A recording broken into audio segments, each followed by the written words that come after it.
John, today we have a couple of special guests.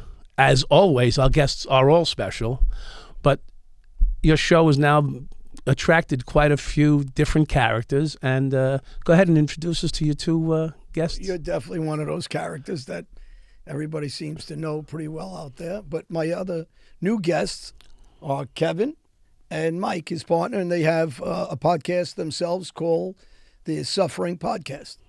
How you guys doing? It's always a pleasure to be here with both of you in the same room, and it's never a dull moment. I love it. You know, I mean, we should have had mics in front of us for the last half hour. Yes, yes. Mike is right about that. Yes, yes. So no, we're real thankful. We always love seeing you guys, and we always love hanging around you guys because, you know, you've been there, done that type of thing, and all right, show's a wrap then.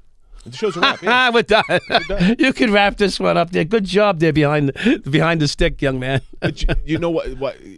Mike and I are both law enforcement officers, and what I love about both of you is whatever you've done, you've owned it. You don't hide behind anything, and to me, that's the most important thing. Well, you know, both of you were both gracious enough to come on our show, right? And you know, I truly appreciate it. And you know, it's the least we could do is come down here. I mean, I had to drive all the way over here from the West Coast last night. Bro, listen. Okay, slow down. You're not the only one, all right? I drove also, and he slept, okay? And you? Exactly the same. So we 3.5 hours. We drove in from Tampa. We were running late, right? We should have took the same car. 5 minutes left to go. This guy goes, "Hey, Kev, you want me to drive?" 3.5 hours. Oh, he later, offered though. He offered. Yeah. Mike, thank you, John, Mike. So, how do you want to swing this? Let's go. Let's see. What are we gonna? Who are these guys, and why did you bring them on your show?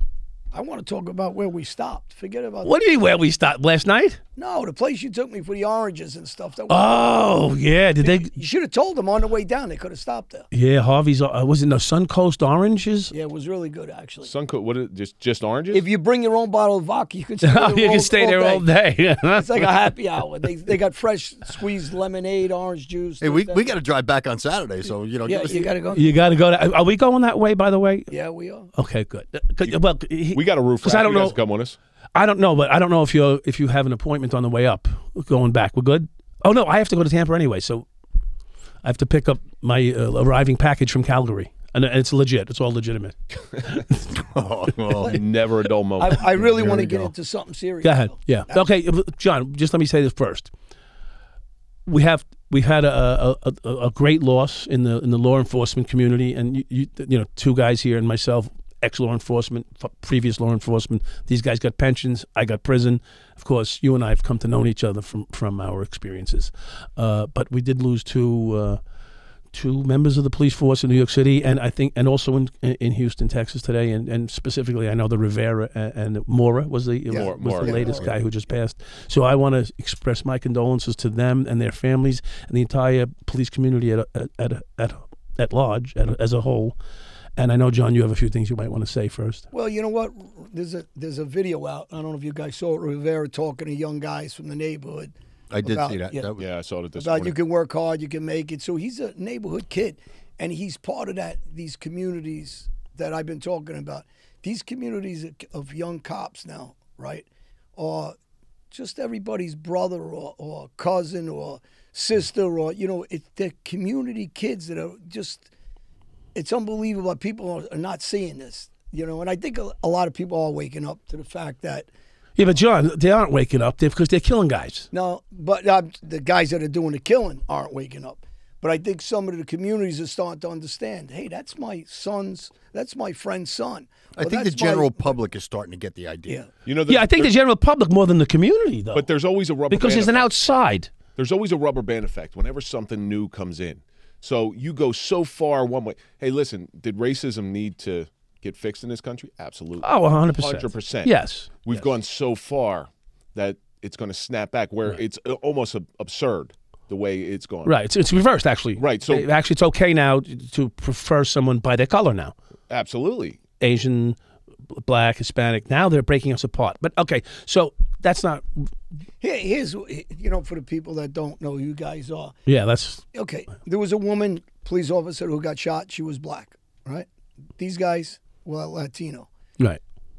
there is no divide in race here. These are black officers, Spanish officers that are getting killed. I believe the officer in Houston was a white guy. So there's no diversity. I mean, there's plenty of diversity of police officers that are being shot. Right. So there's no reason to claim anti-diversity or the police don't look like the community anymore. Now the police reflects the community at large. And I think there was a hesitance, and being a cop in New York City, there was a hesitance early on, and I came on in '82.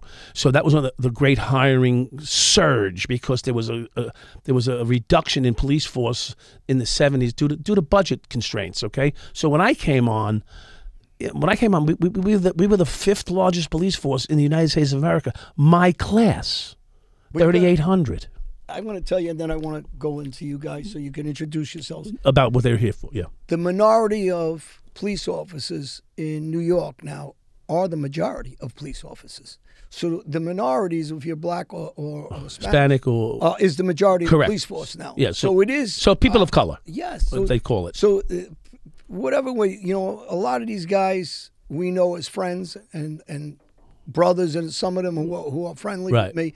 And, when I do these talks with Dan from Brownsville, who's lost 2 sons, he's got a son in jail, and we talk about this. And Michael, and I'd like to say condolence to him again, because he was an advocate in Brownsville, Brooklyn. He was also a cop at one time. He was also a correction officer. He has cousins that were on the job, but he advocated for the street kids from our neighborhoods. So he knew both sides of the fence, and he just passed away recently. And I just want to send condolence again to him and Dan. That Dan was a very good friend of his, and Dan continues doing work in Brownsville, and we speak on a regular basis. But I want you guys to say a little bit, introduce yourselves. About their experience. What story and your experience. Yeah. My name's Kevin Donaldson. I run the Suffering Podcast. I'm also the president of a nonprofit dedicated for first responders called Dental Development Project. Mike and I, we were both police officers. We love being a police officer. Did you work together? Were you partners? No, I would never work with this guy. Ever once. All right, just to be clear, because I know there's a lot of friction here. We ain't brothers, we ain't partners, we ain't friends. But you're both dented. But we're both dented.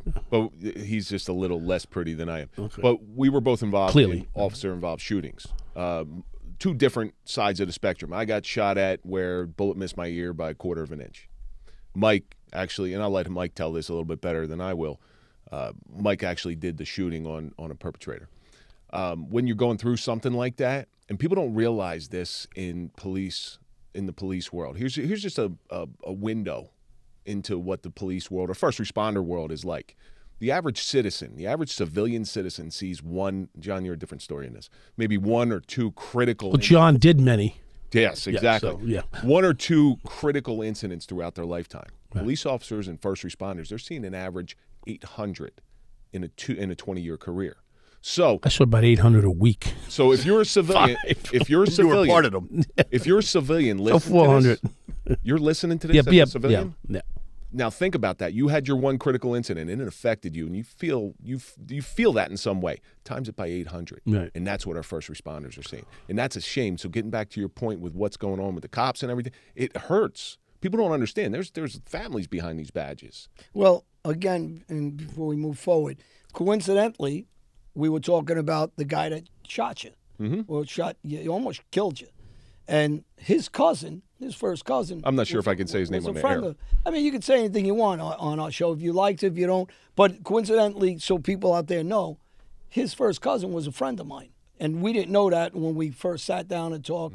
And also, Mike, with you, I know your dad since I'm 10 years old, and we didn't know each other. Imagine this. And your dad was friends with my father. That's not a good sign, by the way. I just want, not your father, but I want to go back. You know his dad. I want to go back to something about the community, what we were talking about. Everybody seems to know each other through somebody or something. Us a little closer because what do they call it? The 8 degrees of separation. The bacon effect. But the funny thing about that is that what you're showing is there's way more that brings us together than separates us. Right.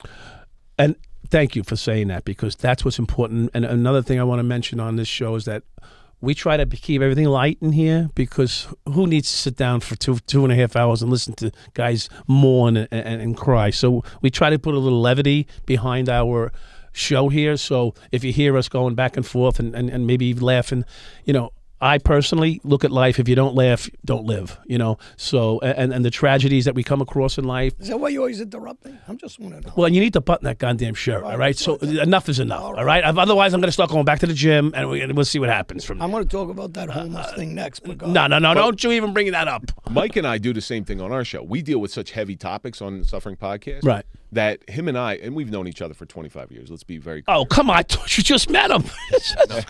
I picked him up down the street. He picked me. I was hanging out at the airport begging for change. Is that what you the change guy? He looks like the guy with the change. So we deal with stress, and cops deal with stress in a different way. And I'm sure in your life, John, you dealt with stress. You developed this real sick humor. So we're listening to these stories, and you know that somebody got raped, or you know somebody's got a child with special needs, and we'll turn to each other just because we know each other so well that we'll drop this thing. It seems really inappropriate, but what people don't realize is through humor, right? That's how you deal with stress. It's a great stress relief, right? And we see that we're trying to break it down. You know, I mean, you're getting to the point of something that's real deep, you know, and then you hear that deep thought, or that what the person said is really like bothering them. Then we try to drop in a little joke to try to bring the levity in, and you know, it's been really successful for us. Yeah. Really inappropriate stuff, though, sometimes. Oh, yeah, sometimes. Yeah, well, you know, and I hate to defend anybody in politics because I don't like most of them, but Kamala Harris laughs at everything, right? Because she's quite uncomfortable quite often, right? So she laughs at, who's a new... every time. Let me tell you something, though. She was beautiful when she was younger. I'm not talking about her looks. I'm talking about her professional... I had to throw that in. Professional... She was a good-looking woman. It's all about her professional etiquette and the way she responds to things professionally. You're getting mad at me now. Look at you over there. Take the glasses off. I got to stick up for Stop. a little bit. It's son of a... Make sure. Now I want to know. John had to know her back in He's the eye day. fucking me He now. had to know her back in the day. Now he's going to eye fuck me. This is not right. All right, put them back on. I felt safe. I knew him. I knew his father. I knew Kevin. I knew this. I knew that. You know, I knew Kamala Harris better than that guy. Yeah. John, if you need to hit him, I'll move out of the way. Okay? Oh, come on. I brought the young guy. So Yeah. And he's by the way, the baseball player, right?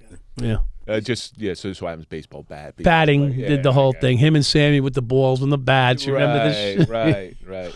Speaking of that, what's going on today? With the baseball bats and the ball? No, with the other, 2020 with show. the Goombas on the. Yeah. We're not gonna. I thought you were talking about. We're not going to give them I any. thought you were talking about the photo we took yesterday night. Oh, with Keith? With Keith Hernandez. Oh, that was really pretty He's cool. nice. I'm going to tell you something. Very nice guy. Yeah, I handled it wrong. I want to publicly apologize to Keith because I brought the picture up with you and him back in the day. Well, it's been so much. He was a little annoyed. Yeah. Well, but he was genuinely nice to us. And he was really nice to the kid. And he took pictures with all of us. In fact, he was hugging you. I think he pushed me to the side almost. But you know what? Most guys in their positions, and you know, we're out in public and people stop. They recognize us where we go quite often. And he really was, because he's in the middle of dinner with company. And I waited till the check came, John, so... You didn't pick it up. You didn't pick up the check? No, I haven't picked up a check since I've been in Florida. Why do you think you waited? Well, for both of you, you know, that's that. Listen, I've been out socially with both of you guys, and it's tough going out with you guys because people are coming up saying, "Hey, you're Mike Dowd, you're John Alite." Yeah, that's rough. That's rough for anybody. So you're on all the time. All you want to do is sit down and eat. You be on top of your game too. You're on, yes. Yeah, but a lot of guys, they don't do what Keith did yesterday, because he was in, and he said, "Come over, guys," and he started taking pictures with everybody, and you know the guy's been doing it his whole life. Right. I'll tell you one thing. Forget about that for a second. He was some clutch hitter. He had one of the best I loved it. gloves at first I loved base it. around. I loved it. And I got to tell you, you know, we all Left have field a past gap. when we're young, me more than most, but really he's a gentleman. No, he You know, was. and he didn't have to be. There's like a couple that. people out there with a Keith Hernandez autograph on the backwards on their forehead. He had one thing, like he said yesterday, was funny because Ben was wearing a Yankee hat. Yeah, oh yeah, he was pissed. And he says, "You got the wrong He hat." got And I the wrong- says, "Well, it depends who you're talking to. I think he's got the right hat on." I had a big problem with Ben wearing that Yankees hat because Yeah. he says he's a Mets fan. Yeah. I'm a Philly fan. I mean, come on, bro. Yeah. You know what it is? I'm going to tell you why Ben's wearing that. It's because everybody likes to see the Yankee hat, and they don't understand the Met hat. But that's it's in your veins. Oh, when he was with the Mets are in your veins. they bro. were a great team. Then The Mets are in the toilet. The too. Mets, Well, I know, not when but Keith- it doesn't matter. Not when Keith was playing. No, they of were course great not. then. They had You had, good he was on teams. the you had 86 Dykstra, Mets. Gooden, Strawberry. Strawberry. Oh, Doc Gooden had the whole team. It was the band. You had sold cocaine to half of them, and I robbed the cocaine from the other side of them. No wonder why he was shaking during the World Series. John was putting it in their pocket, and you were taking Yeah, it I out was of their taking it pocket. out the other side, you son of a. You guys, it was the old Channel 80 days. Dykstra doesn't remember those days because he was always drinking, but he was some ball player. Dykstra We was saw Dykstra when beast. he came to the Phillies. So Yeah, it was yeah. Dykstra, Kruk, and Dalton. I and they love were, them. oh God, they were partiers. He was always drinking and chewing. He did two things. Oh, He used yeah. to go to Atlantic City. That's where I'm from. He used to go to Atlantic City, play high stakes baccarat. Yeah, yeah. And Wrecked the get place. a little aggravated. He'd and wreck the smash, place. Yeah. Smash every mirror. But in you know the what was good high- about the Mets, honestly, back because we were all hanging out in Channel 80 back then. And Klecko was there back then. Klecko. Joe Yeah, Klecko. yeah, Klecko yeah. was there. Gastineau. Does Gastineau? Gastineau Yeah. was there. You know, everybody stayed there back then. But they were regular guys. They were young kids. Like, we were all kids back then. Right. Yeah, you know, a little wild side to everybody. And then, you know, now you see guys and they move on. We're all legends. Yeah, yeah. We're all And legends. listen, big props to Keith Hernandez too. The Mets are retiring his jersey this year. And they should. Really. Amen. And they That's should. that's a good. That's Far- great. far too long. Great. Yeah. Far yeah. too long. Really? What the heck? I'm not a Mets fan, but he's one of the all-time greats. That's why he's able to afford to live in West Palm. Yeah. So let's get into a little bit about your experience, so that you know why you developed the Suffering Podcast and the dented can, the dented can. Kick the can. I have some.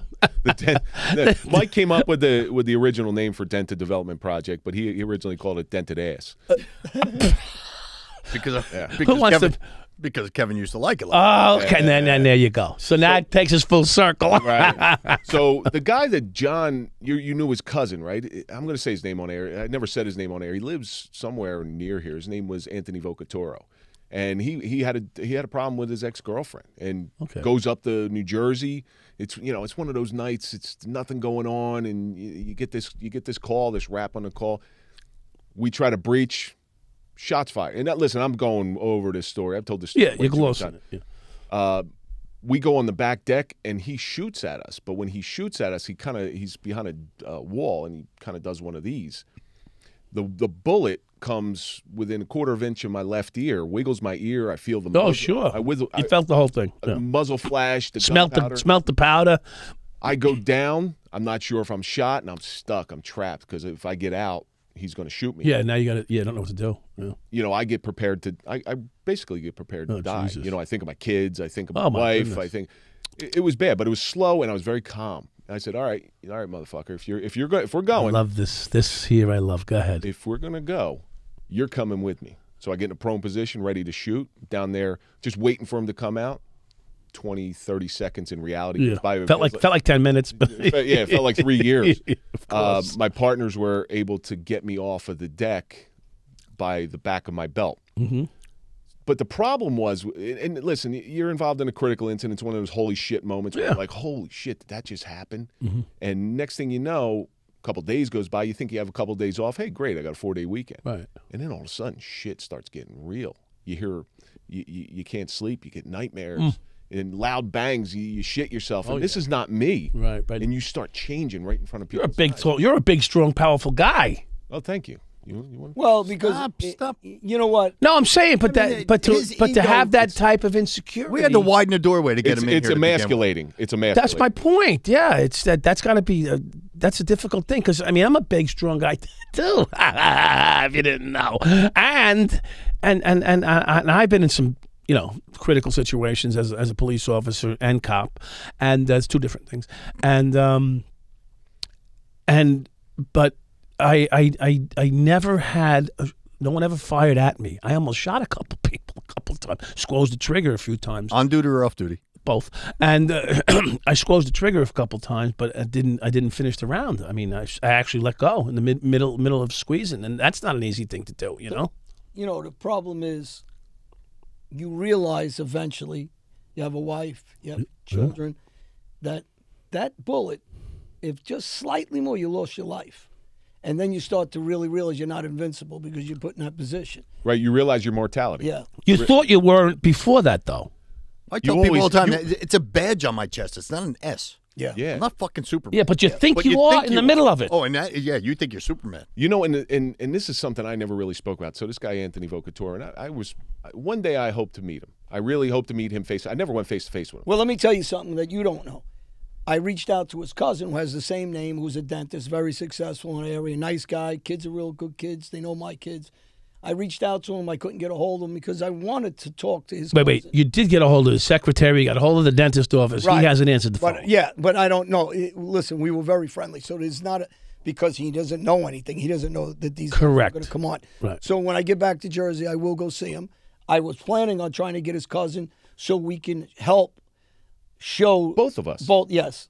If you don't have a problem with that, I'd love to get him on and try to get him in a room. Almost put the closure. Put some closure. Well, put closure. Because everybody grows. Because listen, here's one of the shows that we said we were going to do about guys that are killers, guys that did things like me, veterans in the armed force that did things of, pulling a trigger, guys that rob a store and kill somebody, a serial killer. There's a difference between all this.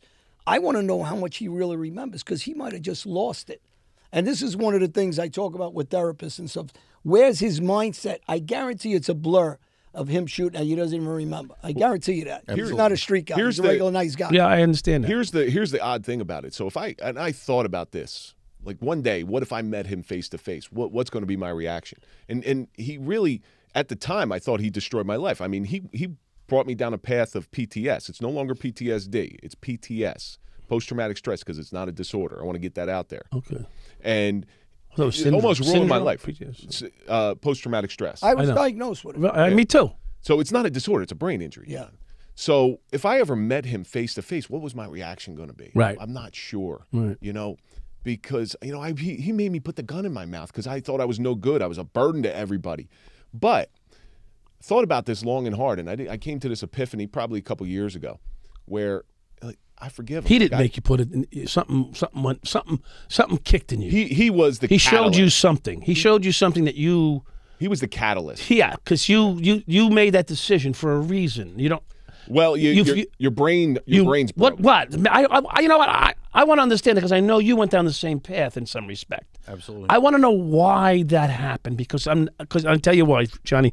Because Frank, the gentleman that we deal with, Frank came to meet us, you guys, the other night, and you didn't know exactly what was going on. But Frank is one of the first. Several guys have reached out to me that were attempting suicide or whatever. I like that you didn't say commit. Yeah. So you commit crime. Yeah. It's hard to attempt suicide, and some people actually attempt it and either don't succeed or they do. And I've been involved in many sides of that, not personally, but involved. I was gonna say, you haven't killed yourself. No, yet, I never have you? tried to kill myself, but I've known people that have, and but the other night we were out having a cigar at a cigar bar, and the gentleman that joined us.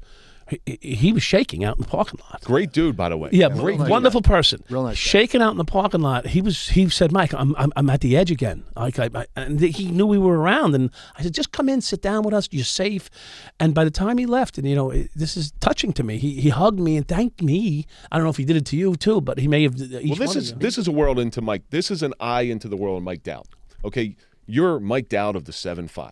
Okay, dirtiest cop. That's how you introduced yourself. Self-proclaimed. Dirtiest cop New York City. Well, they said it. I didn't. All right. They gave me a nickname. So let me talk about the next chapter in your life. You still give a shit about cops, and that's important to me. I cried today. Yeah. When I was reading. When you saw John without his shirt on? That was more of the reason to cry. No, when I saw your text message. I cried today because I read the cops, a little bit about the eulogy with the cops and stuff, and you saw me crying. You didn't say nothing. You left me alone. You let me be. But you still care about police officers. Of course. All right? It's a weird thing. So you could have turned I dishonored the badge. I dishonored my profession. And I've told this on other podcasts. I don't know if I said it on yours, but I sit alone in the bathroom and cry. Yep. Because I don't want anyone to see how affected I am by what I did and what I can never have. And that's if something happens to me, even if I go to help somebody today and I fall short and I get injured or hurt or killed, I won't have that same lofted things said about me that he risked his life, he gave his soul, because that's what I am. I'm a risker. I'm a risk taker. In this life that we live in right now, everybody is categorized by the lowest common denominator. All right, so you're Mike Dowd. I don't care. You could help 1,000 cops. This is turned into a different interview now. You could become become the president of the United therapy. States. John, thank you. I do it better, John. John, you were a hitman. You did all these horrible things. All this. That's who you are. But that's not who you guys are. And I know that about both of you. You help 1,000 cops. You're still always going to be Mike Dowd, the dirty. Right. You suck one. Yeah. But small. Mike, what was that like? Tiny. I drove a truck Tiny one time. one. I drove a truck one time. You're tiny it doesn't make me little a truck one. driver. John, you did what you did. They're not seeing you go and speak into police academies. They're not seeing that all the help that you get. They're not seeing that you love to laugh. Yeah. You love to laugh, and I've seen this out of you guys. I don't like categorizing anybody by the lowest common denominator. You know what it is, Kevin, Mike, and you too. Thank you. And the other guy? Hey, I want a hug. Can I get a hug? I think until people go through it themselves, I was judgmental when I was young. I judged people all the time when I was young. As you mature and you change and you grow and you go through life, you start changing the way you think, and you say to yourself, Brian Basho, for you guys, he was a vet, Marine, hero, talked about suicide, different things, and some of his guys like JD and Uncle Steve, these guys are all serious guys, veterans. My friend Lance, his brothers. I think when you start seeing it and almost losing your life or putting yourself in that position and you have those depressions, we all seem to find each other. And I think now we learned that forget about what we used to do or do now or the depressions. You know that every time we get on one of these things or we meet somebody or the guy Frank the other day, it's just that one guy, maybe if we help him, it's worth not ever taking our own lives or thinking about the negativity of it and move forward, because I guarantee you, I know the cousin, Anthony Vocatoro, that tried to shoot you. They have the same name. He was thinking about taking his life. That guy that shot at you actually was thinking of taking his own life. He was ready to die. Yeah, he was ready to die. He shot at police officers twice that night. So he was ready to go. We know it. And that's not who that guy was either. No. He was the stories I know about his cousin was just a regular family guy, nice guy. He just snapped. lost it. He snapped. Yeah. So there's a difference between that guy, the veteran like Brian or Steve or JD, and then there's a difference between an officer, a difference between me, what I was doing for a living, and a serial killer. There's a difference, and I want to do something on the difference between everybody's personalities, except that serial killer's a nut. That guy that goes in and he kills somebody in a gas station. There's not enough room in the studio, John, to do it. Well, here's the thing. I know he's going to break. There's not enough room in the fucking studio. So here's the thing. When you There's a lot of different killers out there. Mike, when you look at Kevin, you guys are close. You don't see Kevin the cop. You don't see Kevin that thought about eating his gun. You see Kevin the guy you joke around with, break each other's balls with all the time. My brother, my best friend. And so you want to show the next guy, hey, you went through what Kevin went through, maybe, but you could be this person now, helping the next guy. And I think that's the biggest thing. No, because give me a soundbite when he just said I'm his best friend. Yeah, let's cut that. Please, yeah, please. Put it on a thumbnail. You know, I want to ask you, Mike. His name's Mike, by the way. I heard. Break down a little bit of what it was like for you. So why did it turn for you that way? You went to a call. You took someone's life. How did this happen? If you don't, I don't know. Yeah, absolutely. I don't know. That's maybe a little heavy. No, I'm good with it. Okay. All right. We were working a midnight shift. Got a call of a car breaking in, a person breaking into cars, and one of our cars picks it up, leads them on a pursuit. They were coming northbound. I was coming southbound. Guy came at me at 90 miles an hour head on, missed me by about 5 feet. Probably would have killed me right there.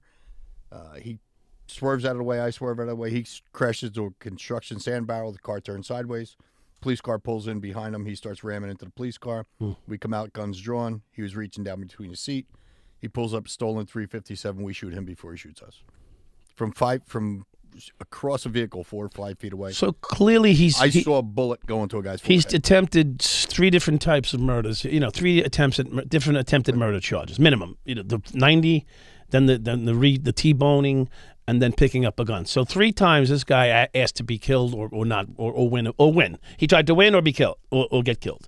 So what happens to you later on? So now, first of all, was he a nice guy? Did you know anything about the guy, or did you eventually know anything about the guy? I eventually found out about him. He was 23 years old. He at 19 years old, he got convicted of the same thing, did 3 years in state prison for the same thing. All right, so this guy's got not a good history. Drug addict, used the drugs. He was high on weed and bath salts at the time of the Bath salts will do that, I guess. I haven't been on any, but but you sold them a couple times. no, I actually never did. But if it's Mike. lucrative, we could talk about it. No, of course not. With Got Mike, any? No, now he wants some bath salt. I mean, I got some salt in the bath, but I don't know if that's the same thing. with Mike, so we used to go to group therapy, right? And nothing's better to ease the pain than if you know what they're going through.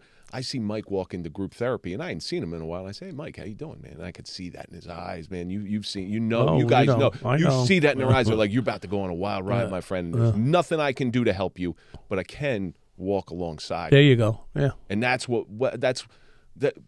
I knew what he was about to happen. I knew he wasn't going to sleep. I knew he was going to have sweats. I knew he's going to have startle responses, can't go to crowds, all this stuff. Football games, baseball games, they're non-existent. And Mike, you went to a Giants game right afterwards, right? I went to a Giants game right after it, and that'll give you PTSD. Did you leave? No, what happened was I was walking with my brother to go up to the stadium, and something happened in front of me. I don't know what it was. I think we just stepped out to the street, and I saw a car coming, and it gave me almost like a flashback. I turned around the other way. Frank is my brother, who I know. My brother was looking all over for me. He says, all of a sudden, Mike just disappears. Yeah. Well, that's what Irish goodbye is, no? Yeah, exactly. You did one of those the other night. I did bet your ass I did. You did one of those the other night. So, Mike, now Johnny, what happened? What made you?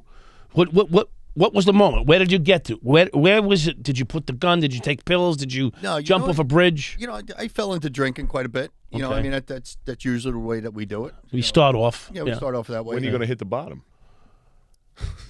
Well, this is not his third time. You know, but it really turned around. I mean, I never really hit like a rock bottom. Okay. You know, like Kevin said, and you kept the job, you kept the pension. Self-admittedly, he had a gun in his mouth. He was ready to do it. Right. I tell him I'm too much of a pussy to kill myself. Right. You know, I don't want to.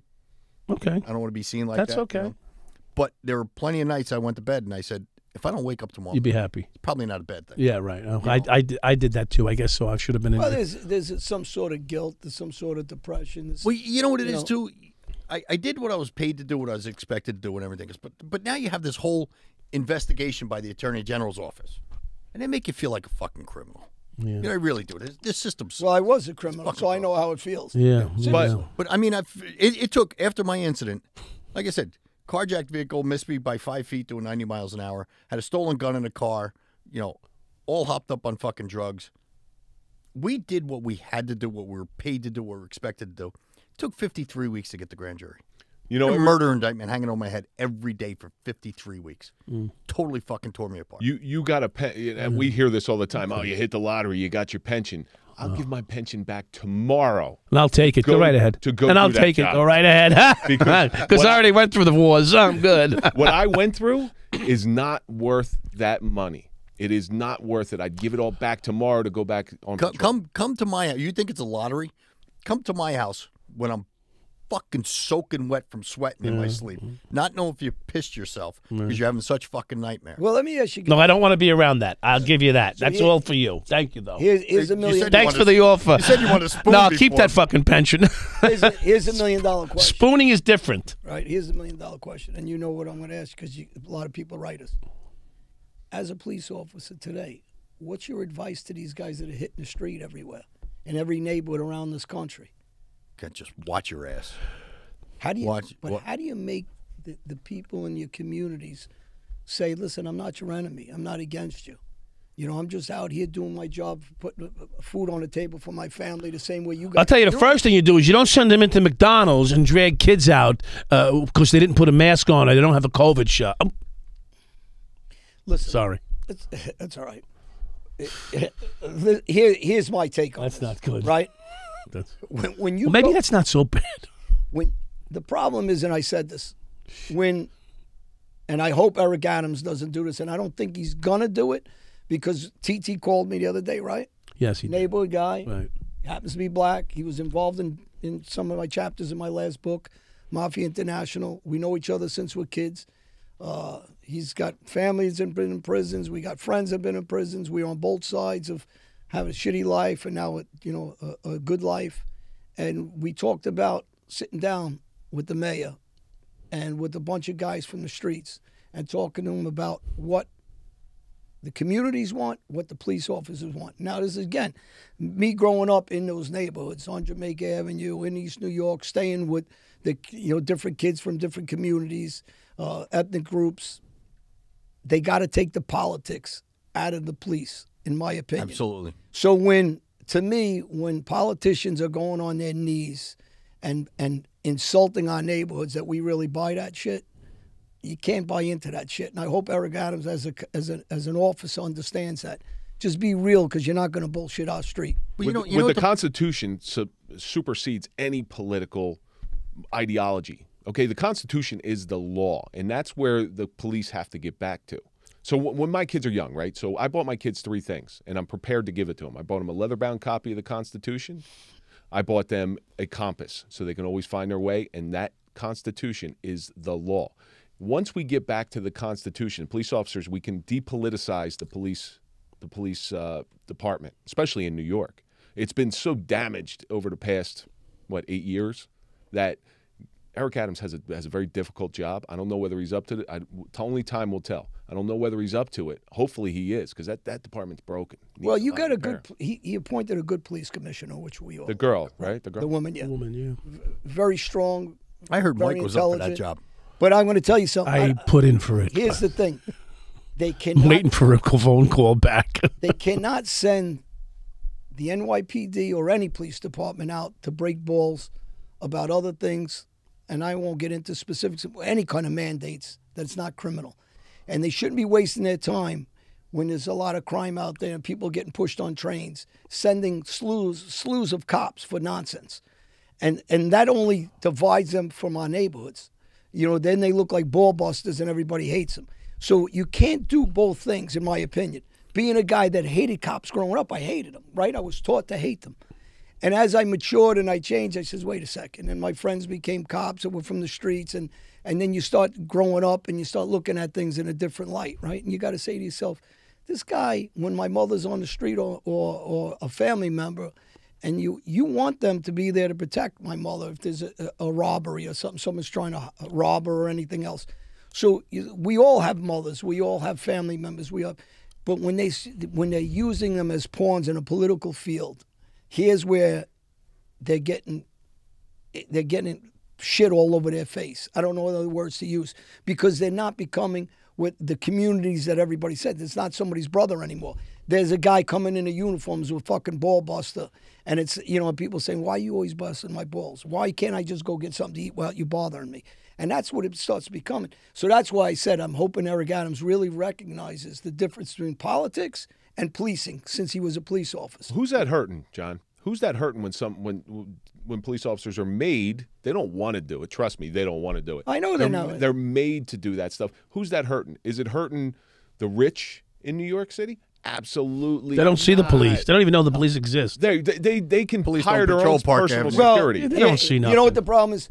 Politicians don't know shit about our neighborhoods. No. I see spoiled kids that argue with me just recently in a jacuzzi, and they're trying Thank to God tell I wasn't me there for that one. Huh? they're trying to tell me what our fucking neighborhoods want and need.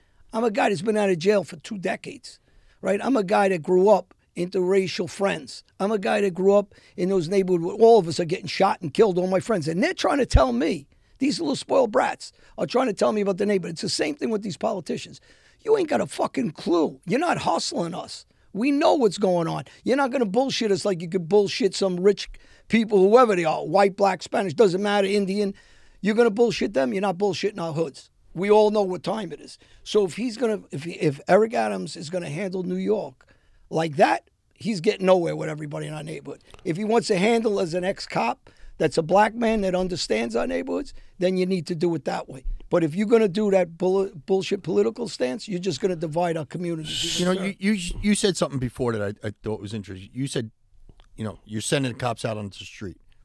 How do cops go out on the street today without the backing of their department and by the politics? Well, de Blasio, a piece of shit. You see what he did. He got cops killed. You can't. So you might as well just put a bullseye on someone. Well, he made a big mistake, Eric Adams, in my opinion, because he patched himself at the beginning with de Blasio. Yeah.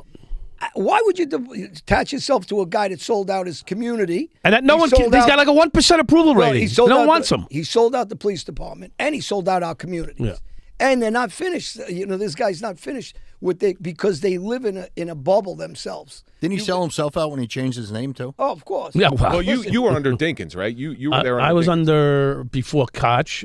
I had Koch, Dinkins, and then I got rid of him. You were under Dinkins? I've heard. Is that how you got promoted? I actually got Giuliani a job because. So when it was under Dinkins, because I've heard this comparison that Dinkins, it was pretty bad. Yeah. All right. Well, two things were going on with Dinkins. One, the crack epidemic was destroying the city. Koch had just left. Dinkins swept in. The man of change, but you know the crack was killing the city. No one could have done much at that point unless they came in with the Gestapo, and I mean that literally. And you needed to come in there and crush the city. And then the financial ramifications against the city to enforce all the laws at the time was insurmountable. We were just holding our fingers in the dike. It was so bad. But 2,200 murders a year, whatever it was. The point is, they're lucky that's all there was. That's what we kept the number down to 2,200 just by being out there. In fact, I even say this sometimes. We became the bodyguards of the drug dealers because the streets were so bad that the only ones out there that could survive was the cops in uniform and the drug dealers who were running the street. So we had a harmonious relationship in many ways because we needed them and they needed us. They needed us to keep themselves from getting robbed all the time because the gangs would go after each other. And we needed them to make sure that they understood that we respected the fact that they weren't going to disrespect us. It was a symbiotic relationship that was almost so well that I fell right back into it. But was it as bad as it is under de Blasio?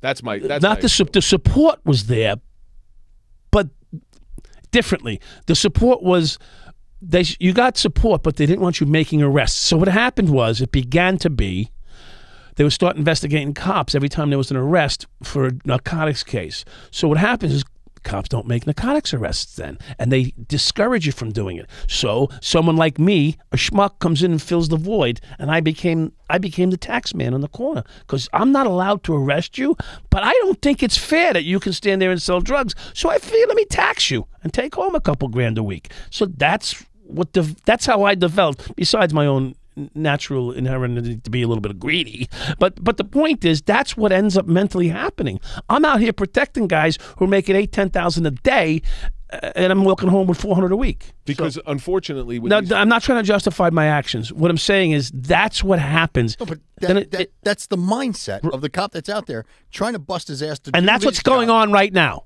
The cop that's out there trying to bust his ass do his job when he doesn't have the backing of the department. That's what goes on. Right. Exactly. That's what goes on. That it starts to become a survival instinct. Yeah, and today is going to be very dangerous. I got messages already in my phone today from cops, active cops, sending me messages right now. What do we do? Yeah. Well, they want to know from me, the most corrupt cop in New York City history, what do we do today? That's the sad part, because it takes a tragedy like these two New York City officers getting killed, where maybe, and it's horrible because there's collateral damage. These guys are no longer around. Their fathers, sons, brothers, all those things. Tragic. And now what? And now what? So now we realize that there was a big problem. And these two officers had to be put up on the altar as a sacrificial lamb in order to put some sort of change into place. But I always say, in my lifetime, the United States has never been as whole as it was after 9/11. Everybody had a flag. It was wonderful. Everybody had a flag. Everybody. It was wonderful. Is that what we actually need? Do we need another national tragedy I'll tell you to bring this country together? Not at all. You know what we need? Some of these politicians to go to jail the same way they're doing it. But that's a fact. Same way they're doing it to our neighborhood. See, the kids from our neighborhood. They see no one going away for the things they're doing. I try to be a middleman for the guys in our neighborhood and the police, right? Because I try to be as honest as possible. The system's fucked up because even if we break the law myself, you go to jail, you come out. Right.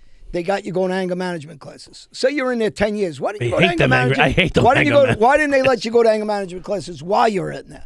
And then when you come home, don't make them sweep floors. Let us get jobs where we can go out and feel like a human being. There's got to be a lot of changes with probation, different things, because it's set up to revolve the door and send you back in. But these are the politicians. It's not the cops. So I keep saying the police are the pawns and suckers for the politicians to get rich, to use them, abuse them, and then they get them killed out on the street, and they never go to jail themselves. They're the ones fucking everybody. They're fucking the police. They're fucking the neighborhoods. And no one's saying that. And I'm sitting there saying to myself, who the fuck really believes when you see these politicians on their knee and they're praying for George Floyd? Does somebody really believe? Do you really think anybody in my neighborhood really buys that bullshit? We know they don't give two fucks if I'm dead, if you're dead, or anybody's dead. So don't insult our intelligence. You know, it's insulting to the intelligence, too, when these politicians are handcuffing the cops, sending them out on the street. Cop, God forbid, gets killed. The politician shows up at his funeral. The one who put the hero. The one who, But if my the one kid, who put the rule in place that got him killed, Yeah, exactly. or the policies, or promoted that division in the community. What a tragedy this Yeah, is. what You a created well, the wait. The politician in New York City took her, what, 3 days to announce that what a tragedy. But she was posting something on YouTube and Twitter about growing a garden in the community. Meanwhile, 2 cops are dead in her own backyard. there's some good things that Eric Adams did say, because he wants to talk to the community, the street kids. And I'm in agreement with that, but not as a politician. Don't bring politics into that room. Because if you there's community leaders in Brownsville. There's a couple women that I met. Dan knows who they are because he deals with them. Actually, they really care about that community. They're from the community. But not everybody's like that. So when you want to talk, it's like talking to one of your children. If you bullshit your kid, they know you bullshit them, even as a baby. They see things, not even by words, by your actions. In our neighborhoods, we know, we see. You don't got to stop bullshitting us. But the only way this is going to change is if the community stop going after the police and go after the politicians. And I'm not talking violently. Just go after them. Don't let them get away with this. I'm talking about verbally. Stop letting them abuse everybody, because they're doing all the stealing. They're doing all the robbing. That's what a vicious. They're making the laws. That's what I know that, but it's got to stop somewhere. And if the communities don't get together against that, and then tell a guy like Eric Adams, you want to be real? Don't fucking tell us that you're his brother or this guy or somebody that campaigned for you and paid for your campaign, so you owe them. Because we already know this game. We're on the street. We know about owing people stuff. We know about drug dealing. It's the same thing on a higher level. That's what I'm saying. That's what a vicious cycle is. You want people to go after politicians. Who's going to go after politicians? The attorney generals? Who were put in place by the politicians. Put in place. The prosecutors who were put in place by the So politicians. the patronage system it never just- ends. yeah, It just never ends. They wanted to stand. Pay off. They started this campaign shit about the police. The politicians did. Back and forth. I ain't going to say what side this. It doesn't matter. They did it as for their own benefit, Of course. in politics. Oh, without doubt. They didn't give a fuck about our neighborhood. They don't give a fuck when an 8-year-old girl just got shot in the face. I want to know this, John, and you guys weigh in. Why are people getting shoved in front of trains? Come on. Why? Why? Well, I'm gonna tell you Is it part of it. racial? Is it not racial? Is it homelessness? What is it? Well, I talk about. Is it sickness? Well, No, it can't be homelessness, because de Blasio gave $350 billion to his wife for Thrive NYC. To help Yeah. No, that was 350 Well, million. But yes, 350 million, Yes. but, So they all had homes. Here's the point. People are going to get robbed. People are going to get thrown in front of trains. If those cops are too busy going somewhere to Burger King somewhere, wasting people's time, and they don't want to go bother a kid at Burger King either. Yeah. It's that fucking politician that's telling them go to Burger King. I want to know so when why. you have 8 cops, that's one of the reasons. I want to know why they're pushing people in front of trains. Now, I'm crime of opportunity. 61 years old. You're almost with 120 years here. We got 240 years almost. Because you have a Joy Reid on TV, for one. You had a Cuomo. Had Chris Cuomo on TV, for 2. And they're trying to constantly use our communities They're giving against fake each information. other. Well, they're trying to make them hate each other. Right. We're from that. That's what I'm getting at. Yeah, I know what you're That's what I'm getting at. So how do you fight They're any war? creating hate. How do you fight any war? You divide and conquer. Divide and conquer. That's Sun Tzu lesson number 1. Yeah. No. So this Art is of what's war. going on. That's exactly what's going on in today's society. Because if I can't convince you, I have to divide you. Correct. Because as a unit together, listen.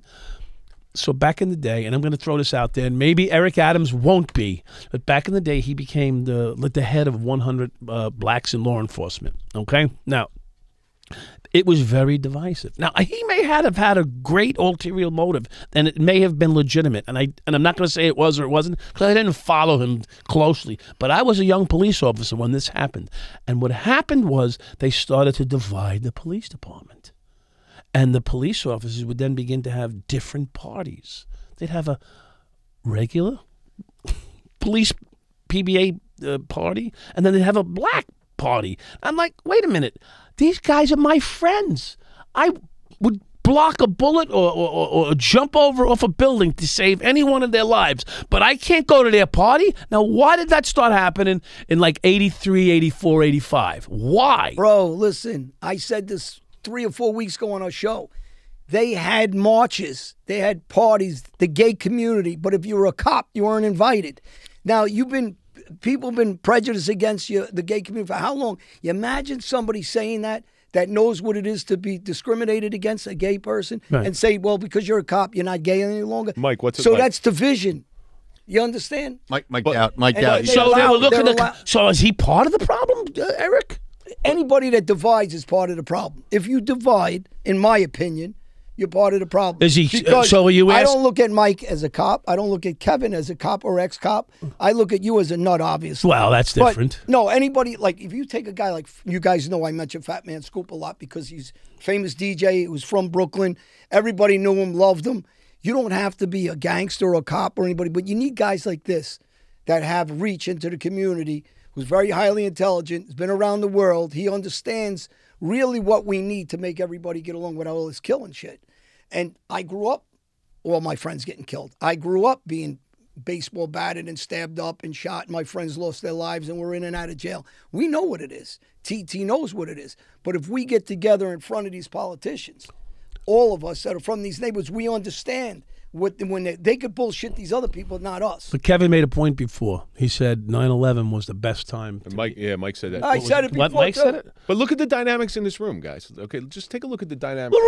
I was a. I'm Irish. So am I, and you know, Albanian and Greek, whatever the mutated. He's not sure. Look, he's DNA he is. Italian, Albanian, and Irish. So I got he got all three of us. Everything covered.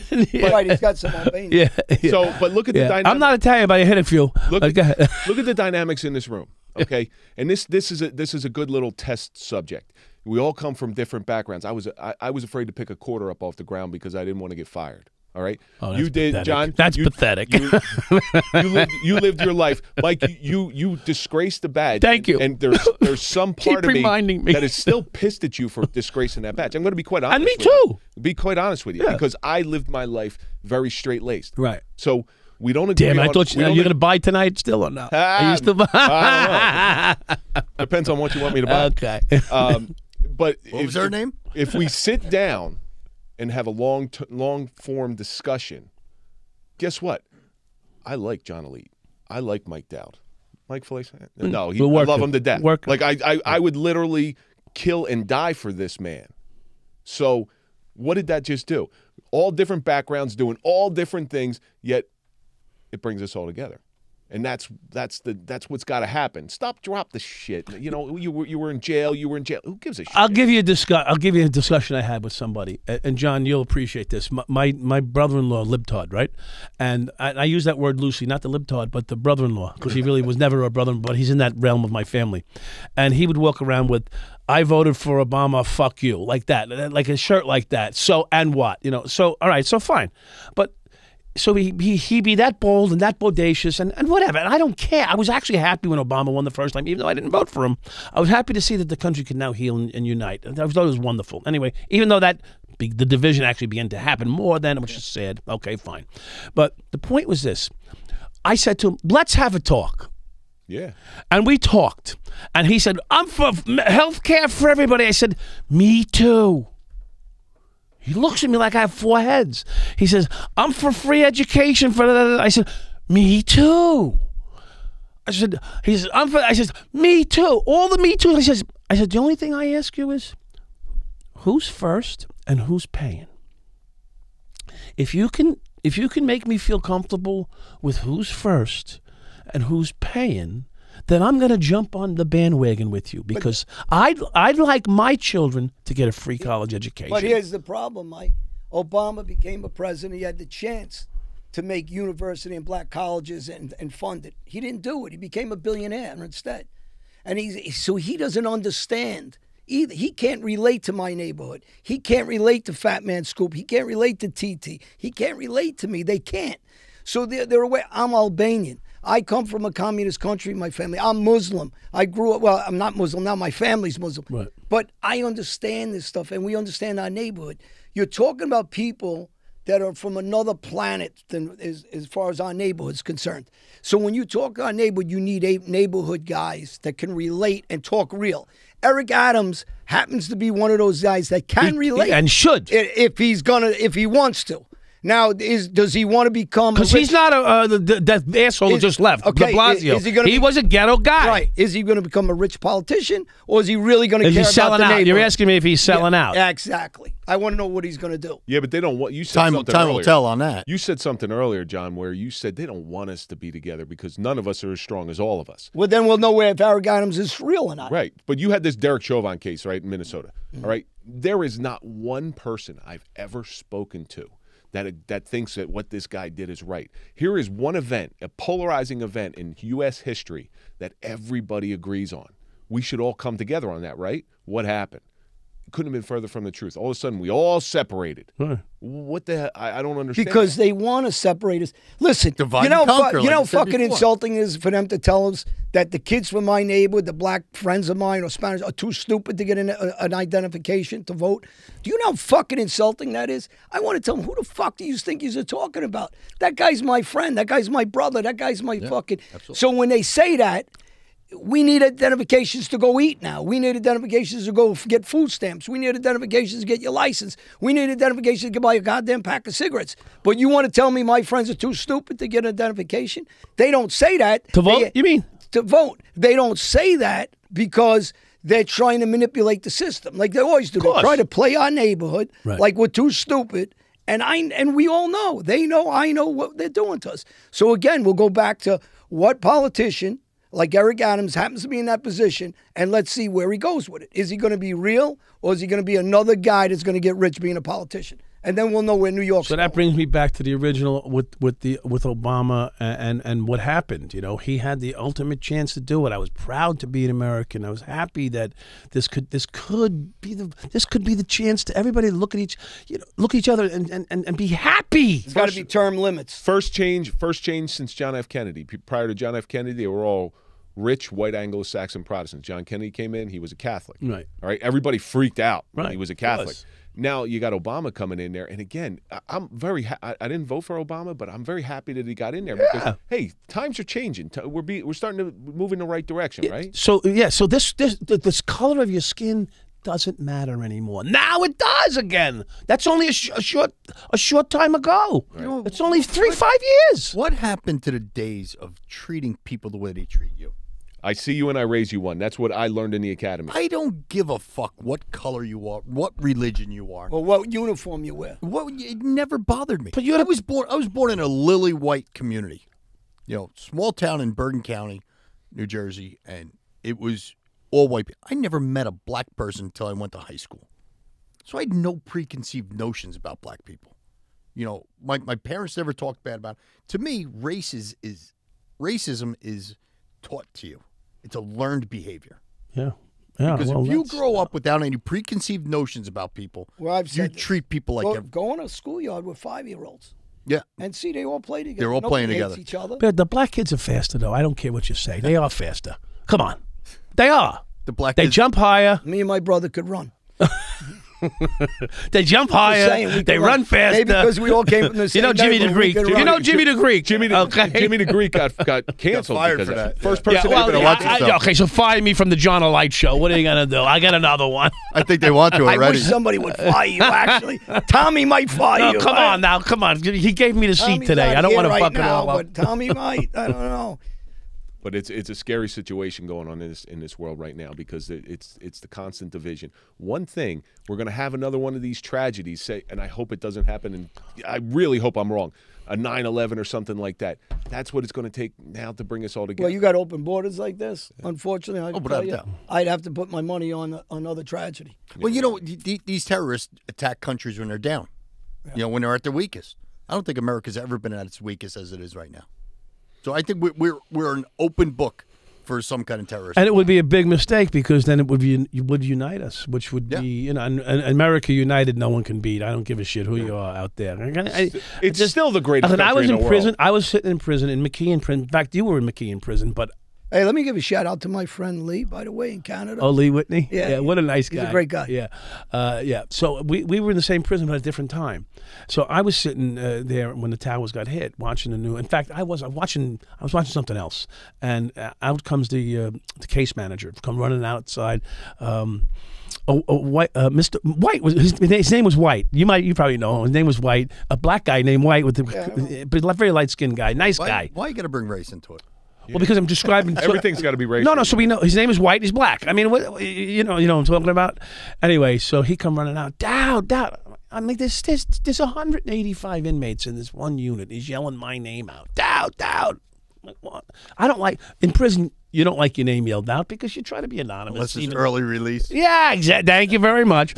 So all of a sudden he goes, put on CNN. So we switched the channel to CNN, and there's the tower smoking, you know. And then I'm sitting there, and about 10 minutes later, you witness the next plane hit the tower.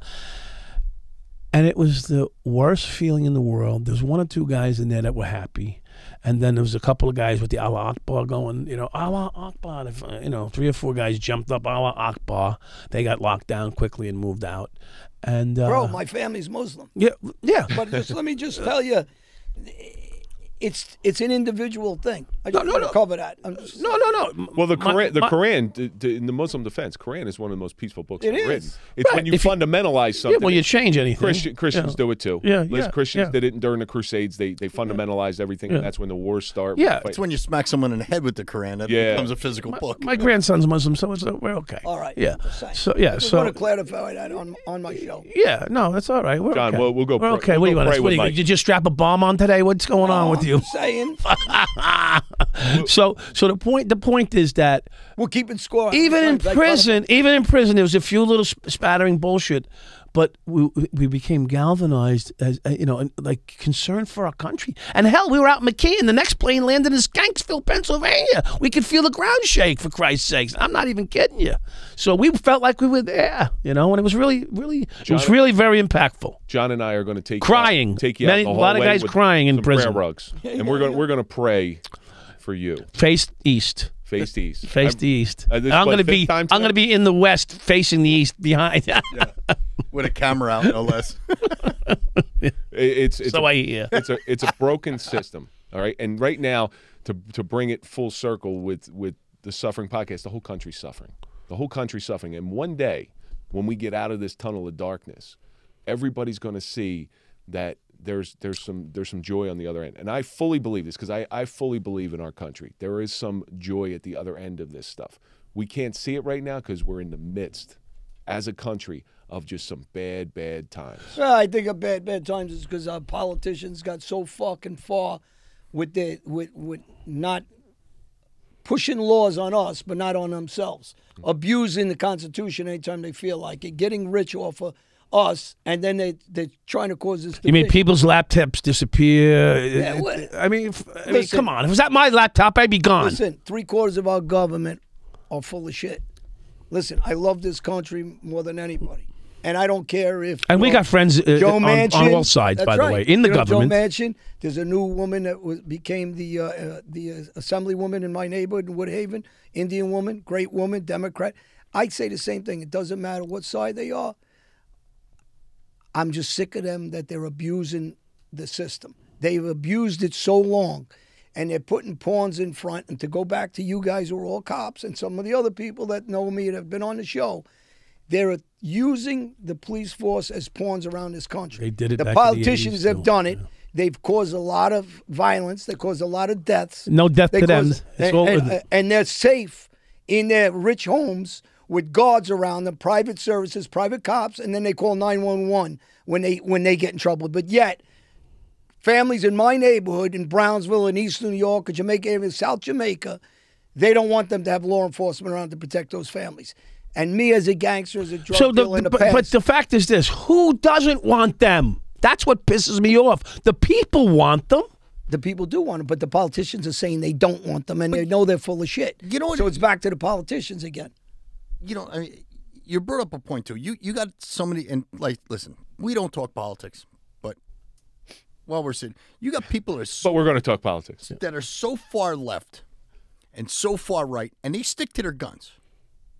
Aren't they there for the people? Well, that's the tribalism. Aren't they there for the people? Well, they forgot for the people. You got to meet in the middle. Right, well, find yeah. out what the fucking people. So you mean want. there's They're there- 80%? They're there for the Yeah, scratch. they're there for the scratch. There's Exactly. there's 80% that aren't getting attended. Is what you're saying. You got 10% on this side, 10% on that side, and there's 80% of the people in the middle that aren't getting Listen, what this deserve. Most Americans don't want all the way left. course- they don't want of course right. they They don't. want the middle. Absolutely. They want their freedom. Right. They want America. They want to see our politicians not become like these third world countries, which they have become. Oh, no. They're just robbing the fuck out of Yep. everybody. They're draining our country. They're giving billions of dollars to other countries. And if you really care about our neighborhood, give it to our neighborhoods.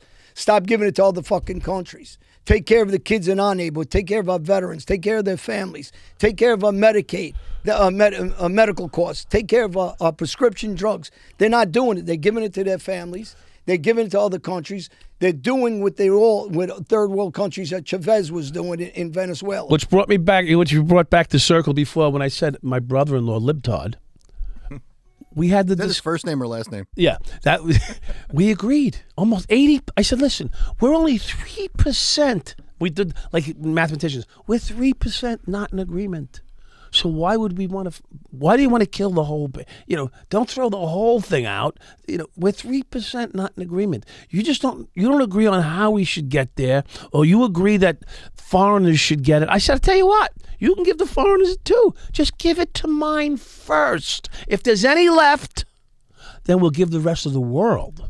But take care of your own. And that's what's going on. They're not taking care of their own. In fact, it pays for them to not take care of their own, because when they take care of the foreigners, and I don't necessarily mean the people coming across the border, foreign nations, we found out that that's where all the money's getting funneled. Why don't we? That's where all the money's getting funneled back in. Let's try it this way. Because they want to talk about getting new IRS people in to chase the regular 80,000 new IRS. Well, to chase the regular citizens. Let's start with our congressmen. Listen, I don't want to fuck with the IRS. I don't want to fuck with the IRS. No, I want them to fuck with them. Let them look at their income where they started before they got in government. Oh, they're all millionaires. And let's see where they are 10 years later. Yeah, making 180,000. And go after them. And then after you finish with them, to clean house there, then you could come after all the citizens. Okay. So when I'll deal. You want to bother? By then I'll be dead. Let's go back to race. When you want to bother my friend that's on the corner because he's black and he's making $700 a week instead of $5, and you want to go get him for $200, go try starting with the $2 million that congressman stole. Or that senator stole, or the deal they're making with China, or that deal they're making with Cuba, or that deal they're making somewhere else around the world, or that inside trading. So when they understand that we woke up, our neighbors woke up. Yeah. Stop trying to redirect them. To your point, though, there's a great book out. Dan Crenshaw is a congressman with the iPad. You're quite well read, aren't you? I've read a few books. I like coloring books. He's really not Green as Eggs and stupid Ham, as he looks. Fantastic. Did you get Charlie's Riveting. book? Did you get Charlie's book? No, Charlie, you With got to the give me a book- with book. the dog. The dog. Start a dog. I got, but he's got a new book. I know coming he out. does. Yeah. Start a Dog is his reading. Yeah, Star the Dog. Yeah, it's great. Great children's book. Very good Very good children's children's book. book. Fortitude by Dan Crenshaw. He talks about it in there. Now, he voted against the Universal Care Act. It's not Obamacare. It's a Universal Care Act. Right. Okay. Well, we call it Obamacare. Yeah, well, you call it Obamacare, but he talks in his book. He goes, "Do you really think I don't want everybody to have, like you and your brother? Do you really think I don't want everybody to have health care? Of course I do. How do we get there? Implement and that's it where the the right difference way. comes. That's where the difference comes. Do you really think I don't want clean energy in a cleaner environment? Of course I do. But let's think about the long-term facts of how to do it. They have these Teslas coming out. Oh, it's green energy. It's not green energy. It's all fossil fuels making that. Yeah. What are you going to do with the batteries? Well, it ain't when even they that. die? How's a kid from my neighborhood going to get a battery-operated car for $30,000 and $40,000? No, 30, 40. like 90. Well, I'm saying starting some of these. Right, yeah, the cheapo. How are the kids from my neighborhood? And you're telling me it's a fucking racist move. They can say anything they want. Right. Unless they're going to sell used ones for $550. Young inner city kid can't afford a $40,000 car. So That it's just vehicle. a bullshit because they're investing. All our politicians are investing in that. They're the first ones through. They're going to become billionaires again with a new gimmick. Right, and who's then they're investing? gonna Who's sell investing in neighborhood. these tests for your nose swabs? Someone's making money on it. I love when they I'm say pissed. inflation's good for our. I'm pissed. yeah? So who's getting hurt? Who's getting hurt? And I used to say this with cigarettes. So you got cigarettes, right? If you are ever a smoker, you're going to smoke whether it's $5 a pack or whether it's $20 a pack. 100%. So you have people who don't. No, I quit. Fuck that. I'm cheap. People who, Well, we got Fume, FUM. that's one of your sponsors. Yeah, I saw that. And actually, for the people that don't want to stop smoking, they should try it. It's really good. Yeah. Actually, Tommy uses it. Yeah, the underwear. Is that the underwear company? When did they find out a way to tax that shit? Manscaped. Oh, Manscaped. Manscaped. Okay. Yeah, that's pretty good. We'll talk later. Yeah. We'll get scaped. We'll manscape each other. We're gonna get scaped. Okay. We're having an escaping session later. But cigarettes, so they raised them up. New York City's up to almost like $20 a pack from the last time I heard. Yes. You know what? I don't buy I it. haven't smoked in years and years. Yeah. Who you hurting? You're not hurting the rich people. No. Because they can afford it. You're hurting the poor people who are going to smoke no matter what. Yeah. And Because that's their only vice they got left. That's our country. Yeah. The green energy with the Tesla cars. That's great if you can afford a $90,000 car. Yeah, we saw. What's his name? That had a nice car. Keith Hernandez. He had a white Tesla last night. Yeah, but we can't afford the gas price. I know. Forget about the Tesla. I know. It's Can't my even credit pay the cards. gas. My credit cards. They want to insult. My us. credit card's getting heavily My weighted neighborhood down by the gas. Guys are listen. I got off Back and course. forth. I got off course before. But there's something about, and I'm not saying they got to figure something out when a family, a man comes out of jail and he's got a family. You know that. Yeah. He can't make We've discussed 400 this. with a child We who's discussed 20 years old can get away No. because he's single. Got to come out with a skill. He's got to make 1,000 a so week. that guy could you pay bills for his family. He's coming home from jail, coming home from anywhere. He comes home and he's Or the service. He shoved $1 million bills in front of his face because gas prices are high, because food prices are high, and then you got our leaders, political leaders, telling us, "Oh, it's okay, inflation." Maybe fucking you because you're making $300, $600, $2 million, $10 million. Your house is paid with all off. the stealing You you're got a doing. free government car. They You go got out to free dinner. They go out to gas, dinner. Nobody's going to charge a governor. gas. Nobody. When's the last time someone charged a governor for dinner? But when a friend of mine that Well, just governor. got out of jail comes home and he's got 3 kids, and you say, go make $15 an hour, and now you just took it into gas prices and food, and then he says, I can't make it, and he puts a gun in his pocket and he robs a drug dealer or he robs a store. You forced him to. And then you want to say, they're setting him up to fail. Absolutely. These politicians are setting them up purposely, and they're maneuvering, and then they're giving them all kinds of restrictions on their probation. Forget about this saying, oh, we're going to change, there's no bail laws, cash bail, and all that nonsense. Talk about give them a chance to live. Give them a chance to live so they don't do the stupid shit I used to do. And this says nobody wants a fucking handout. We're nobody's slaves. We don't want a handout. We want a job. We want a job that pays well. Stop saying I'm going to give you $300 because you want to hold that next guy down. Because that's what they're doing with all these fucking funds. You know, I saw this back in the day when I first started out in law enforcement. I was working for the sheriff's department, and we used to do child support warrants. If someone owed money in child support, one of the first things they do is suspend a guy's license.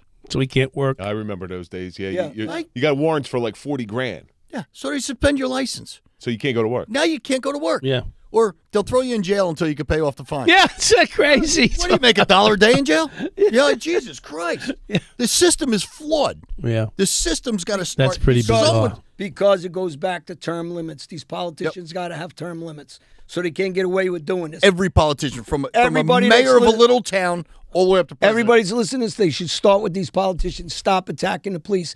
Go attack your politicians, and not physically. That's not what I'm saying. Instead of defund the police, how about we defund the politicians? 100%. With their double pensions, their automatic raises, the inside trading, and everything else.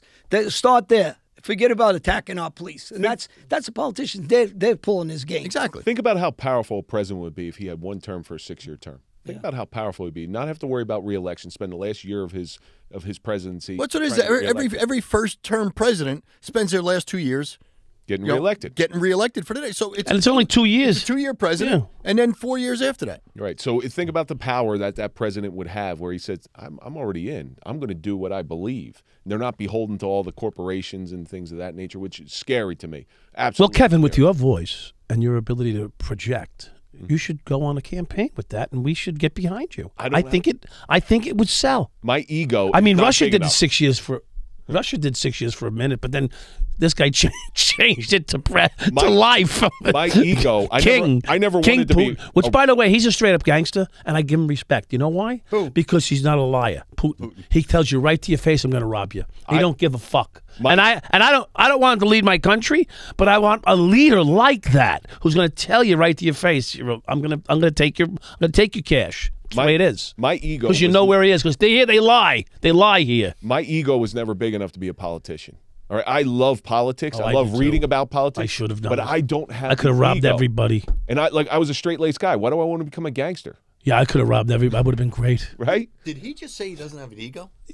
Oh, come on. He's want kidding. I didn't want to He's come kidding. off my mind. You could turn your phone off. You don't want to go take that home with you. You know who you need? A guy. You know who Leo Terrell is? Of course. Well, you know, I love him. You know what? Even though I hated him at first. Okay, but only because he always took the opposite position. Doesn't that? But I'm going to tell you. But now he's good. I love him. Not because of that. No, it's because of that. He's real. No, because he's No, he is real. He is real. His personality's not fake. You see him on I love TV him. and talk. I love He's just him. a real guy.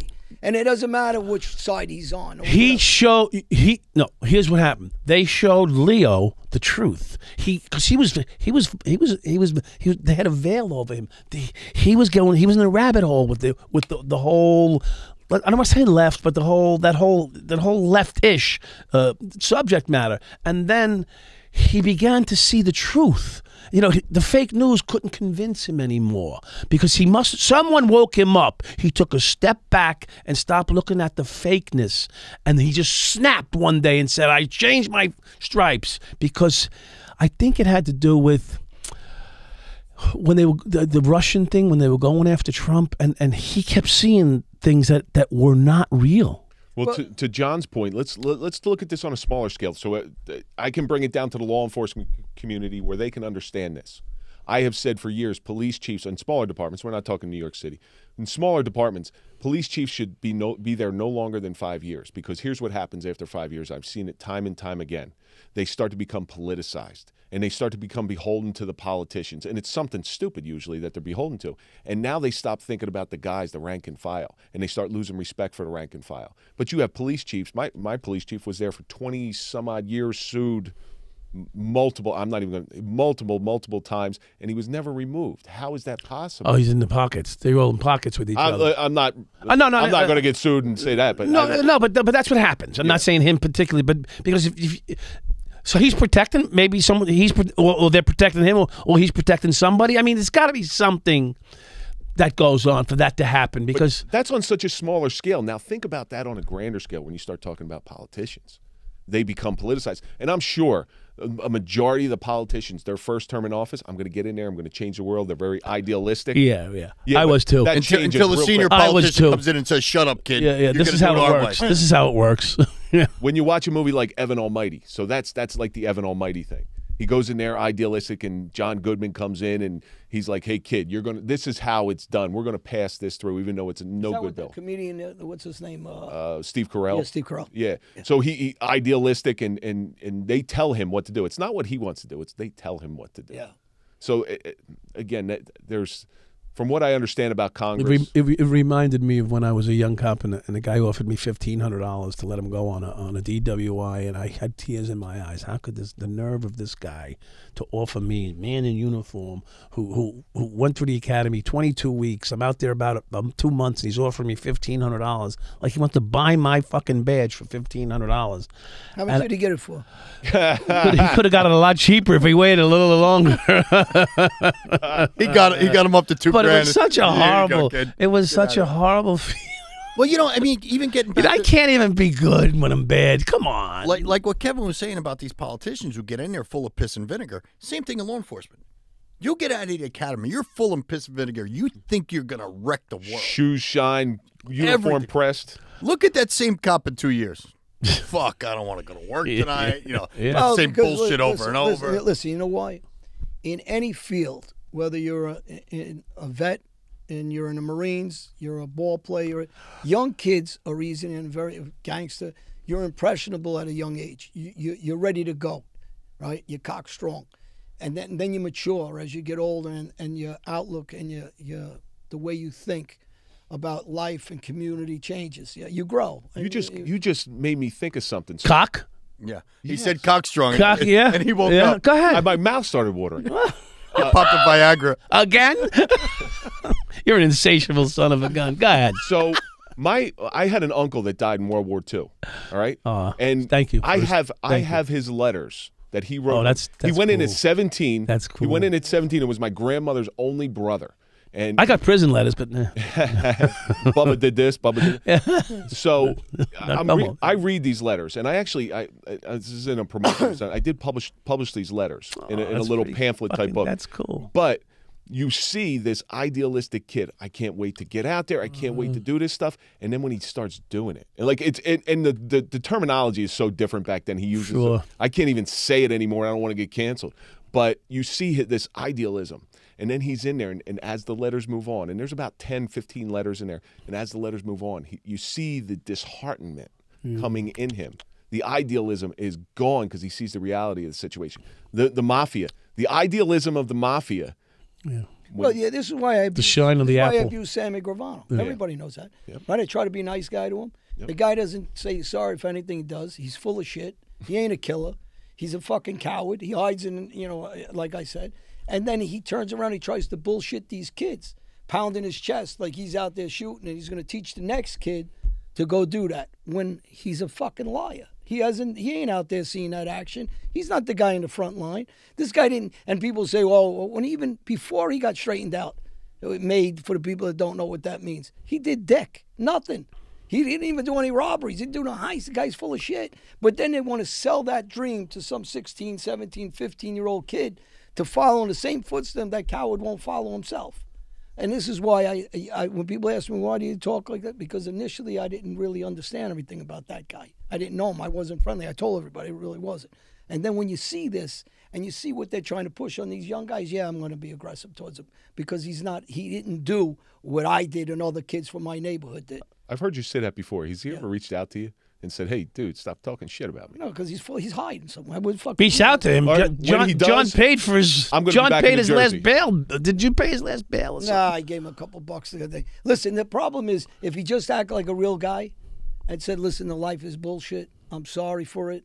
I apologize for the life. He'll never and stop trying to con these kids about this bullshit because if he can never sit here with us, right? Because I'm going to pick him apart. He ain't going to be able to hide because I'm going to be very specific. Tell everybody the first time you did a robbery. I want to hear about it. Tell us about that fist fight you got into. Not when you're 8 years old either, when you got your ass kicked by Columbo. It's just by the older brother. Tell us about when you put a knife in your hand, you went in to fight 3 guys or 2 guys or 5 guys. Don't tell me about us sitting at a table and one of your friends sneaks up behind me and shoots me in the back of the head. Any coward can do that. So, and he didn't even do it himself. He only did it once, I think, and the other time. I think he's got about 2 shootings in 50 years, in the last 50. So what are you selling that dream? Tell us about who you baseball batted and walked in by yourself. The guy's a fraud. You said something once that really resonated with me, and it was about John Gotti. You goes, you want to be Cosa Nostra till the end? Look at John Gotti dying in prison, choking on his... I remember, I'll never forget the words you said, choking on his own spit, getting beat up by this person. That's Cosa Nostra to the end. Yeah, listen, you get beat up, you're an older guy. You got young man's game is jail.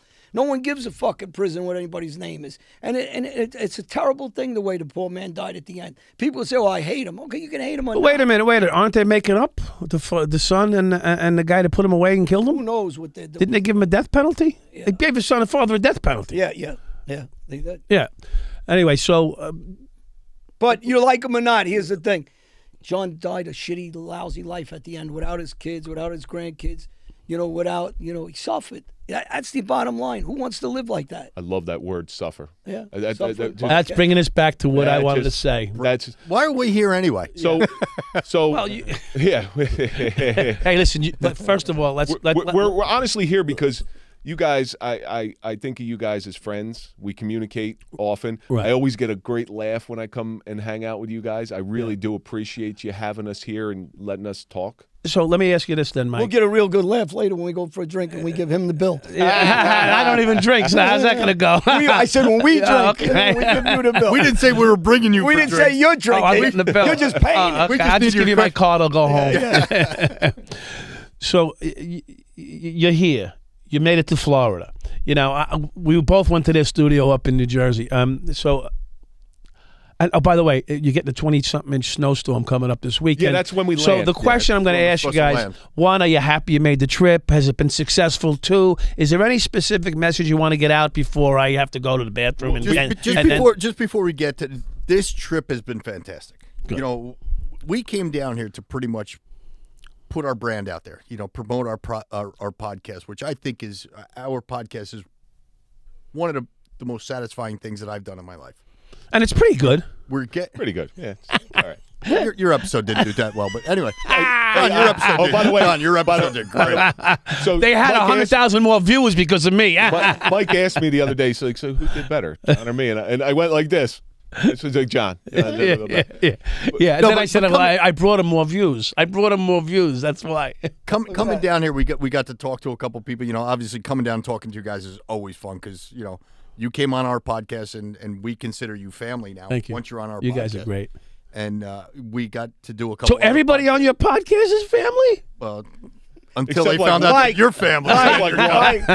Don't tell him that. Because the next time he's out in the area, he's going to ring his bell. He's saying, I'm over We're for the family. We're holidays. family. He's going to come over your house. He won't leave. That's exactly what I want because Yeah. we did the podcast at Kevin's house. Yeah. It wasn't my house. They were very careful. If he comes up to Jersey, and it he's was going to Kevin's I house. showed up. They picked me up and they put a fucking So you didn't know how to find it They again. masked me and everything. Mike, try selling these two guys to your wife.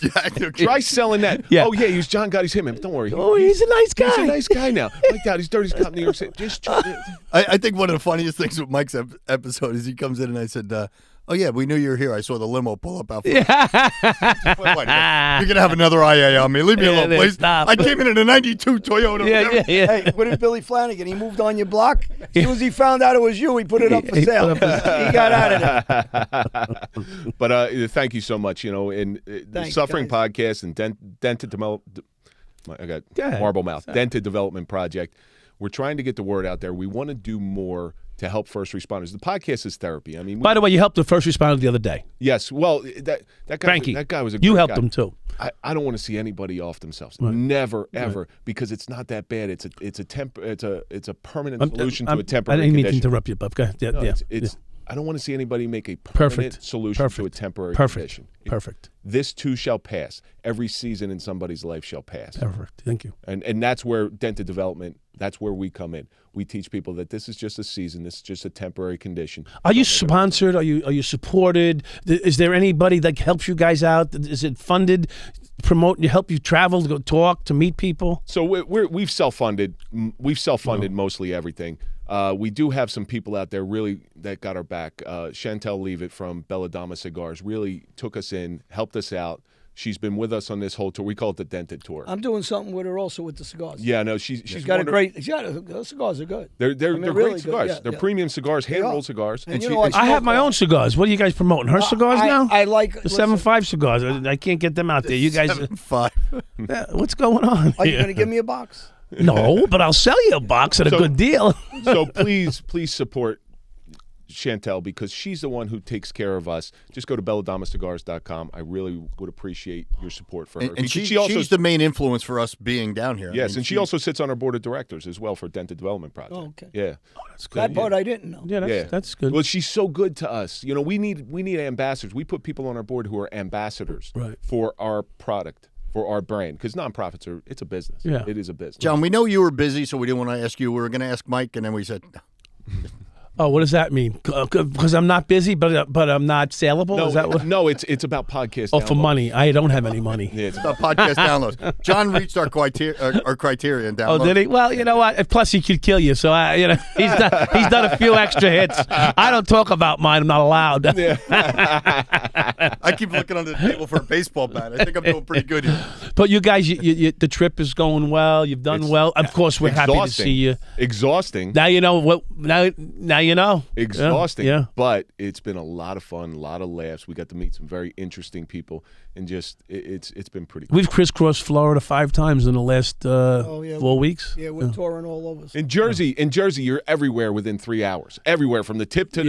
You're to not the here. to the stern. Not here. You can get from Bergen County to Cape May in 3 hours. Yeah. You know, here it's like, Yeah. it took us longer to drive across state Oh, than it did to and by fly the down. way- But you offered. And by the way, we left New Jersey. It was about 40 degrees out. Yeah. To come to Florida with this beautiful weather that we were sold, it's 40 degrees. It was Come on. yeah. Oh, we got a good thing I didn't forget. Chris Chaos, the comedian, friend of mine. I did a show with him. He was doing a show the other day, and he was talking about me for a while. Oh, Chris, I'm going to get even. Don't worry, I'm going to get Oh, would he throw you under the bus a little No, bit? not at all. He's fucking with me, though. But Yeah. remember, All I'm right. going to come at you in a different way, Chris. All right. That's He good. didn't say anything bad about the Suffering Podcast or No, Dental he Development, didn't. did he? No, he didn't. But you got to check him out, actually. He's a funny, funny bastard. So And, they go visit you guys. I mean, as far as like, if they want to make a donation or they want to help the cop, you guys do cop outreach. Is that We do all different types of events. All they can do right now is go to dentaldevelopmentproject.com. There's a Venmo on there. There's an address on there.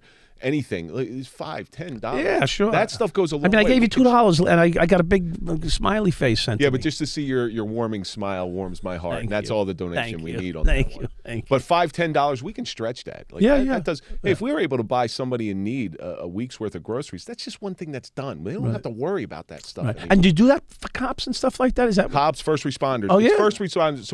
So our mission statement is we help first responders and their families repair dents that are caused by suffering. That's great. And we work it in with the Suffering Podcast. That's our media outlet. There's some good ex-cops that are on that follow and talk with me. Billy, for one, and Steve, ex-homicide detective out of Brooklyn. Adam, that you know, that you spoke to. He's down in Carolinas.